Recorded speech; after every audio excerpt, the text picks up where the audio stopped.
un match qu'il ne fallait surtout pas manquer sur cette trêve, c'était bien sûr ce Gérone Atlético, évidemment, qui joue à Montilivi. Match incroyable, peut-être un des matchs de l'année, très clairement. Victoire 4-3 de Gérone. Là, Gérone, clairement, la question c'est ça, c'est maintenant. Est-ce qu'ils ont le potentiel pour le faire? Est-ce que sur cette deuxième partie de saison, ils vont réussir à garder ce niveau de perf? Ce match contre l'Atlético, j'ai du mal à m'en remettre. Ça a cavalé dans tous les sens.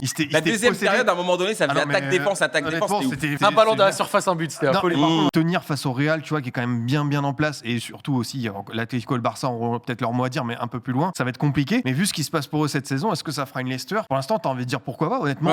Ils sont sans pression, ça tourne très bien. Là, je crois qu'il n'y a pas de départ pour la CAN, il n'y a pas de trucs comme ça. Eux, ils sont vraiment bien. Évidemment, il y a un calendrier qui va être compliqué parce qu'ils vont jouer du coup 7 points d'avance. Non mais t'imagines, c'est quand même une performance. Mais là, c'est surtout l'autoroute pour le Real, pour le titre. Bah oui, non, mais ça c'est sûr que eux ils ont fait. Mais ouais, ils risquent de, quoi qu'il arrive, être en Ligue des Champions, ce qui est déjà assez ouf. Ils ont 10 points d'avance sur le 5e. C'est énorme.